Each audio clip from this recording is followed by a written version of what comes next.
ആര് പറയുന്നുണ്ടാവുക ഞങ്ങൾക്ക് 4 കെട്ടട്ടോന്ന്. ഇതേ എല്ലാവർക്കും അറിയൂ. 12 കല്യാണം കഴിച്ച റസൂലുള്ളാന്റെ ഒരു ഭാര്യ പോലും റസൂലിനെ കുറ്റം പറഞ്ഞിട്ടില്ല. ഇത് 12 കെട്ടിയ പ്രവാചകനെ ഒരു ഭാര്യ പോലും അത് ശരിയായില്ല നബിയേ എന്ന് പറയുന്ന ഒരു സ്വഭാവം റസൂലിന്റെ ഇല്ല. 1 കെട്ടിയ ഞമ്മക്ക് 150 എണ്ണം വെള്ള പേപ്പർ എടുത്ത് എഴുതി തരും. പിന്നെ ചിലർ പറയല്ലോ 4 എണ്ണം വരെ കെട്ടാന്ന്. വേണ്ട, 1 കെട്ടിയിട്ട് കൊണ്ടെടുക്കാനാകുന്നില്ല.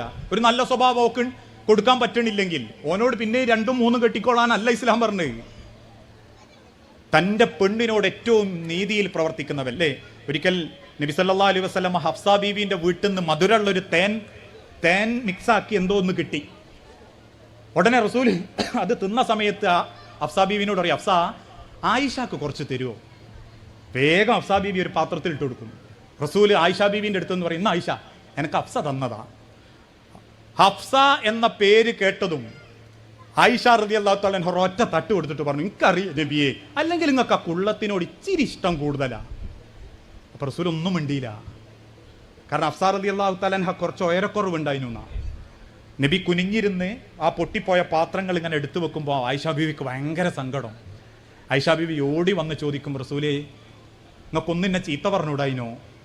ഇല്ല, എന്നെ ഒന്ന് തല്ലെങ്കിലും ചെയ്തുകൂടാ നബിയെ? റസൂൽ പറഞ്ഞു, ആയിഷ അങ്ങനെ ഞാൻ ചെയ്താൽ ഞാൻ എങ്ങനെയാ ആയിഷ ഒരു നല്ല ഭർത്താവുക?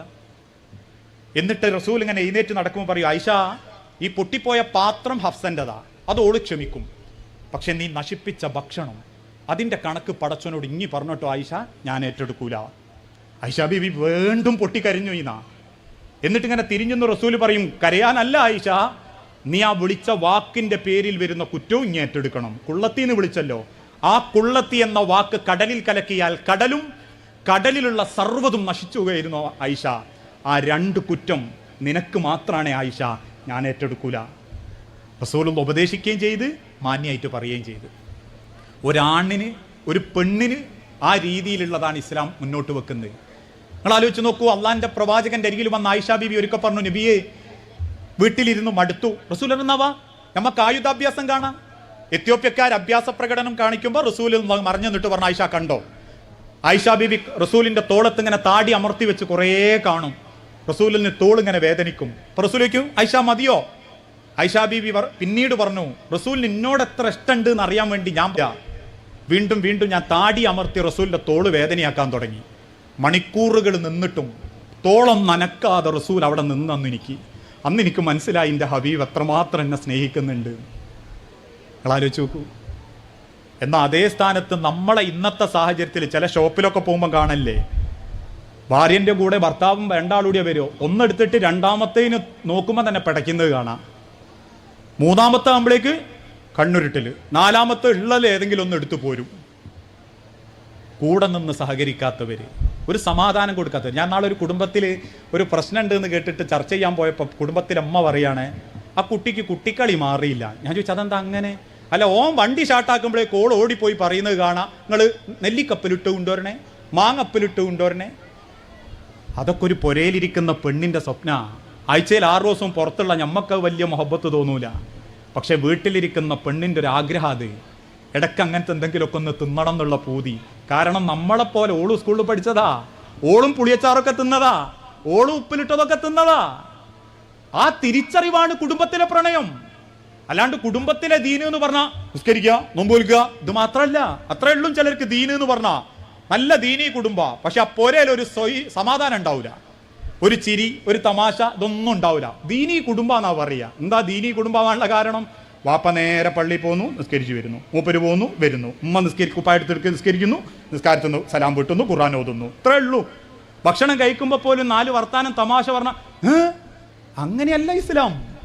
കുടുംബത്തിലെ ദീന് എന്ന് പറഞ്ഞാൽ പരസ്പരം കൊച്ചരിയണം, പരസ്പരം അങ്ങിട്ടിട്ട് കൊടുക്കണം, ചിലപ്പോൾ തമാശ അറിയണം. റസൂൽ പറഞ്ഞിട്ടില്ലേ?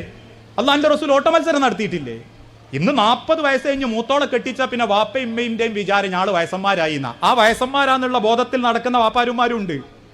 ഓൽ ഒരുമിച്ചൊരു വണ്ടിമ പോയാൽ തന്നെ മക്കൾ ചോദിക്കും, ഇത്ര പ്രായമായിട്ടും പോയെന്ന്.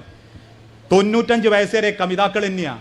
അള്ളാന്റെ പ്രവാചകൻ 53ാമത്തെ വയസ്സിലാ മുതൽ 63 വയസ്സ് വരെയാ ബാക്കിയുള്ള അഥവാ പ്രവാചകന്റെ കല്യാണം കഴിക്കുന്നത്. 53ാമത്തെ വയസ്സിലാണ് ആയിഷ ബീവിനെ കെട്ടുന്നത്. 53 വയസ്സുള്ള ഒരാളെങ്ങൾ മനസ്സിൽ സങ്കല്പിച്ചോ. 13 വയസ്സ് 12 വയസ്സുള്ള ആയിഷ ബീവിയും. എന്നിട്ട് റസൂലു ഭാര്യ ആയിഷ ബീവി ഓട്ടമത്സരം നടത്തുക. ഇന്ന് അവനാന്റെ ഭാര്യന്റെ ഒപ്പരം മുണ്ടി പറയാൻ ചിലർക്ക് നേരല്ല. ഒരു കല്യാണം കൂടി കഴിഞ്ഞാൽ വാപ്പ അകത്ത് അല്ലെങ്കിൽ ഉമ്മ അകത്ത്, വാപ്പ പുറത്ത് തണയൽ എന്ന കോല. ഓരോ സെക്കൻഡും ആസ്വദിക്കണം. മരിക്കുന്നവരെ നിങ്ങൾ പത്രത്തിൽ വായിച്ചില്ലേ, 68 വയസ്സുള്ള ഒരു വാപ്പയും ഉമ്മയും ഒളിച്ചോടിയെന്ന് പത്രക്കാരാഘോഷിച്ചു. കമിതാക്കൾ, 68 വയസ്സുള്ള കമിതാക്കൾ. എന്താ കാരണം? അടിയിലേക്കാരും വായിച്ചില്ല. വാപ്പനെയും ഉമ്മനെയും മക്കൾ വേർതിരിക്കാൻ നോക്കിയതാ. മൂത്തോൻ പറഞ്ഞു വാപ്പനെ ഞാൻ നോക്കിക്കോളാം, ഇളയോട് പറഞ്ഞു ഉമ്മനെ ഞാനും കൊണ്ടുപോയിക്കോളാം. ഒരൊറ്റ രാത്രി നേരം പുലർത്താൻ രണ്ടാക്കും പറ്റിയില്ല. ഉറക്കം വരാതെ വാപ്പ തിരിച്ചും മറിച്ചും കിടന്നു. പിറ്റേന്ന് നേരം വെളുത്ത് മോൻ പോലും അറിയാണ്ട് വാപ്പ ഉള്ളതെടുത്ത് മോളെ വീട്ടിൽ വന്ന് ഉമ്മനെയും കൂട്ടി വിടുക, നാടുവിടുക. അതാ മനുഷ്യരെ സ്നേഹം. അല്ലാണ്ട് ഈ 5 അടി കട്ടുമ്മല് 10ാം ക്ലാസ്സിൽ ഗെറ്റ് ടുഗദറിന് കിട്ടിയ നമ്പർമേല് 1 മണി വരെ ചാറ്റ് ചെയ്ത് ജീവിക്കലല്ല ജീവിതം. അത് ലൈഫല്ല, അത് അഭിനയങ്ങളാ. പടച്ചോൻ തന്നതൊരു സെക്കൻഡാണെങ്കിലും ആസ്വദിച്ച് ജീവിക്കാൻ പറ്റണം. കാരണം കുടുംബത്തോളം സമാധാനം നൽകുന്ന വേറൊന്നുമില്ല. ഞാൻ അവസാനിപ്പിക്കുക. അപ്പോൾ ഒരു നല്ല ഭർത്താവ് എന്ന് പറഞ്ഞാൽ കെട്ടിയ പെണ്ണ് പറയണം വരാം. ഞാനിപ്പോൾ പറയണില്ല, നിങ്ങൾ ഇന്ന് വീട്ടിൽ ചെന്നിട്ട് ഒരു 10 മിനിറ്റ് ഒരുമിച്ചിരിക്കുക, പിയാപ്പിളാരൊക്കെ ഉള്ളോല് ഒന്ന് കയ്യൊക്കെ കൊടുക്കുക. ഇതൊന്നും വലിയ കുറ്റമൊന്നുമല്ല. ആരാന്റെ കയ്യൊന്നല്ലല്ലോ, കെട്ടിയോളെ കയ്യൊക്കെ ഒന്ന് പിടിച്ചൊന്ന് കുലിക്കുക അല്ലേ. മരിച്ചടക്കുന്ന ഭാര്യക്ക് ഒന്ന് കൈയെടുത്ത് സലാം പറയാം, പിയാപ്പിളിനോട് ഉമ്മ കൊടുക്കാനാ പറഞ്ഞത്. അപ്പം മൂപ്പർക്ക് ഒരു കുറവ്, മരിച്ച പെണ്ണിന്റെ മുഖത്ത് ഉമ്മ അങ്ങനെയാ കൊടുക്കാൻ. അപ്പോൾ മൂപ്പര് കൈയൊന്ന് പിടിച്ച് സലാം പറഞ്ഞു എന്നാ. എന്നിട്ട് അകത്തേ കയറിയിട്ട് മക്കളോട് അറിയാം, മക്കളെ ഉമ്മന്റെ കയ്യിൻ്റെ അടിയിൽ നിറച്ചിങ്ങനെ കത്തിൻ്റെ അടയാളം കൊണ്ട് ഒരു ഒരണ്ട് ഇട്ടോന്ന്. മക്കൾ പറഞ്ഞു ഉമ്മക്ക് കഴിഞ്ഞ 20 കൊല്ലമായിട്ട് കൈമൽ അതുണ്ട്. നമ്മൾ അറിഞ്ഞിട്ടുണ്ടോ? നമ്മളൊന്ന് പിടിച്ചു നോക്കിക്കോ. നമ്മളൊന്ന് ആ കൈ പിടിച്ചിട്ട് ആ കയ്യിൻ്റെ ബലവും ക്ഷീണവും അറിഞ്ഞിട്ടുണ്ടോ? ആ കരുവാളിച്ചോയ പുക പിടിച്ച ആ വിരലിൻ്റെ ഭംഗിയില്ലായ്മ ആസ്വദിച്ചിട്ടുണ്ടോ? ഇതിനൊന്നും നേരം കിട്ടാത്തവനാണ് ദുനിയാവിൽ മുതലുണ്ടാക്കാൻ ഓടുന്നത്. അവസാനം വാരി മുതലും കിട്ടു കൊണ്ടുവരും, ഒരു സമാധാനവും ഇല്ലാണ്ട് ഖബറിലേക്ക് പോവുകയും ചെയ്യും. മുതലില്ലെങ്കിലും 10 ദിവസമെങ്കിലും അടിച്ചു പൊളിച്ച് ജീവിക്കാൻ പറ്റണം. അതുകൊണ്ട് ആണുങ്ങളിൽ ഏറ്റവും നല്ലവൻ തൻ്റെ കെട്ടിയ പെണ്ണിനോട് മര്യാദക്ക് വരാതെ. ഇനി ഏറ്റവും നല്ല പെണ്ണാരാ, ഭാര്യ ആരാ? ചില പെണ്ണുങ്ങൾക്കൊരു വിചാരമുണ്ടോ അല്ല ഭംഗിമല ആണുങ്ങൾ വിൽക്കാന്ന്. പൊട്ടത്തരാ. ഏതെങ്കിലും നിങ്ങൾ ഈ അണിഞ്ഞൊരുങ്ങലും ഭംഗിയും ഇപ്പൊ പണ്ട് ഞാൻ പറയാറുണ്ട്. ഒരുത്തനൊരു രസം പറഞ്ഞും കൂടി പറഞ്ഞ് അവസാനിപ്പിക്കാം. ഒരു ചെറുപ്പക്കാരനോട് പറഞ്ഞു, ഉസ്താദേ ഞാൻ കല്യാണം കഴിച്ചു. ഞാൻ പറഞ്ഞു അൽഹംദുലില്ലാ. പക്ഷെ ഒരു വിറ്റ് അതല്ല. ഓൻ പറഞ്ഞു ഞാനൊരു ഇരുനിറ. അപ്പൊ ഞാൻ ഇരുനിറുള്ള കുട്ടി എന്നെ ആയിക്കോട്ടെ എന്ന് കണ്ട് ഒരു കുട്ടീനെ കണ്ട് ഇഷ്ടപ്പെട്ട് ഉറപ്പിച്ചതാ. നിക്കാഹ് വേദിന്ന് കഴിഞ്ഞു. പെണ്ണിനെല്ലാരും കൂടിയും സ്റ്റേജ് മേലെ കൊണ്ട് ചാക്കി തന്നു. അപ്പോൾ കേറി വന്നപ്പോ ഞാൻ തന്നെ അമ്പരന്നു പോയി. എന്താ? സദസ്സിലുള്ള മുഴുവൻ ആൾക്കാരും പറയുന്നത് ഞാൻ കേൾക്കുകയും ചെയ്തു, പടച്ചോൻ ഇത് പൊട്ടന് ലോട്ടറി അടിച്ചാണല്ലോ. കാരണം ഞാനാണ് ഓളാണ് വെളുത്തു തുടുത്തിട്ടൊരു സുന്ദരി. ഞാൻ കണ്ടപ്പോൾ അങ്ങനല്ല, ഇപ്പം അങ്ങനെയാണല്ലോ. പണ്ടൊക്കെ പൊരക്കതിനും പുട്ടിയിടുക, അപ്പം പെണ്ണുങ്ങളെ മേത്താവ് പുട്ടിയിടുക, സർവ്വതും വെളുപ്പിച്ചു കൊണ്ടുവരും.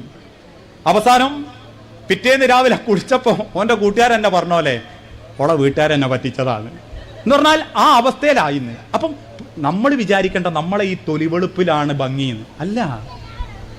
നിങ്ങളെ തൊലിവെളുപ്പും ഈ അണിഞ്ഞൊരുങ്ങലും ഈ ചുണ്ടുത്തേക്കലും കണ്ണുമ പെരട്ടലൊക്കെ കണ്ടിട്ട് ഒരുത്തൻ നിങ്ങളെ നോക്കുന്നുണ്ടോ? പൊട്ടനാ. കാരണം പെണ്ണിന്റെ മൊഞ്ചോള മനസ്സിനാ, അതോളെ ഭർത്താവിനും കുടുംബത്തിനും അവകാശപ്പെട്ടതാ.